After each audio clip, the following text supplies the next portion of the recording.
McKenna, why you looking so fly? I don't know, it's just who I am as a person.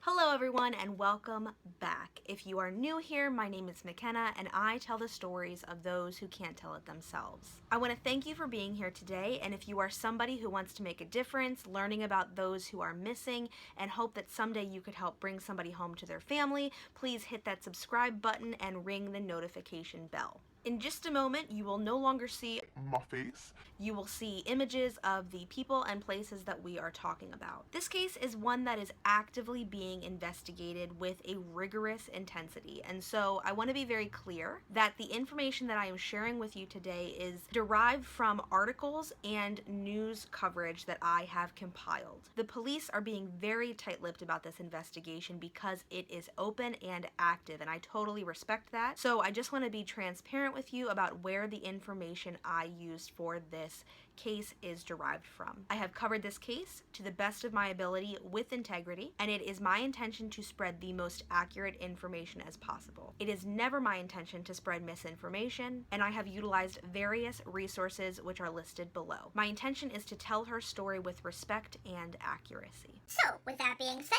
let's get started. Tracy Kroh was 17 years old, about to enter her senior year of high school when she went missing from Millersburg, Pennsylvania on August 5th, 1989. Police say that she was last seen at the Alex Acres Trailer Park in Halifax, Pennsylvania at approximately 10 p.m. Tracy's older sister and brother-in-law lived in the trailer park, which was approximately 7 miles from her home, and she was attempting to visit them but found that they were not at home. She left some items on their front porch, from what I've read, a barbecue grill and some grocery coupons. Her parents initially believed that she had spent the night at her sister's house, and so they were not concerned when she hadn't returned home that evening. Remember that this was 1989, so cell phones and constant communication, what is now an expectation, was not considered a necessity, so this was not unusual. But when her parents realized that she never spent the night at her sister's home and that she hadn't returned home to her parents, they immediately reported her missing to authorities. On the evening of August 6th, Tracy's vehicle was found in the Millersburg town square. According to sources, the square was a local hangout for young adults and teenagers, and so it would not have been strange for Tracy to have gone to the square to spend time with friends or to hang out. Tracy's belongings were not found in the vehicle, which was locked. Years later, in 1993, her driver's license and National Honor Society card were found in Washington Township along Wickanisco Creek, nearly 10 miles away from Millersburg, her hometown. I was extremely surprised by this, as our National Honor Society cards were a thicker cardstock, but it could be that their cards were made from plastic. Regardless, we are talking about a 4-year gap between when she went missing and when those items were found, which means that either those items were there for 4 years untouched, or they were disposed of closer to the time in which they were found. It was also not indicated whether these items were located near the water, as if they may have made their way downstream, or they were recovered from the creek itself.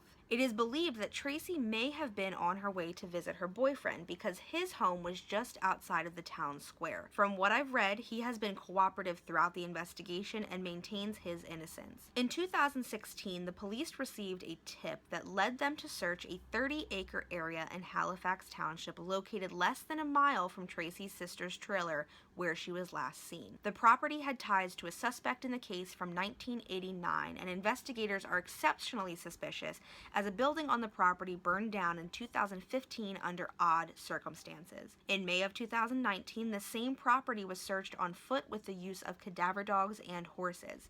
To my knowledge, I was unable to find any substantial evidence found during this search. In July of 2019, police searched a property in Jackson Township, again after having received a tip.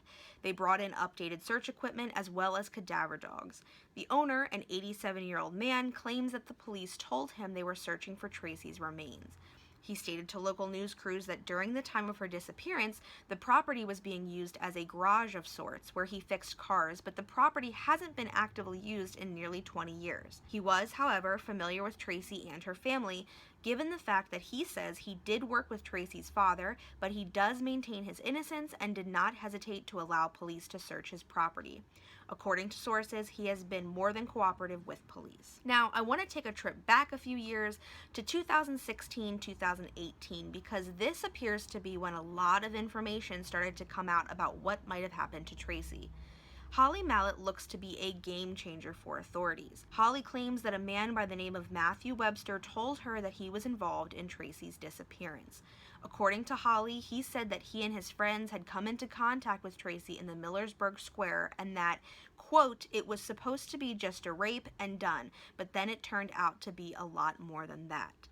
Holly says that Matthew made these statements after police had searched his property regarding Tracy's disappearance. Multiple sources indicated that Matthew made this statement. However, I was only able to find one source which stated that his property had been searched. Now, of course, he denied that this conversation with Holly ever occurred, and he also denied having anything to do with Tracy's disappearance. However, this month, August of 2019, Matthew was charged with perjury in Tracy's case after having testified under oath before a grand jury. The Charlie Project, a resource I frequently use for gaining insight into these cases, stated that, quote, a court-ordered wiretap recorded the pair, meaning Holly and Matthew, talking about how she would deny earlier statements to the police. At this time, he is only being charged with lying during his testimony and has not been charged in her disappearance or murder.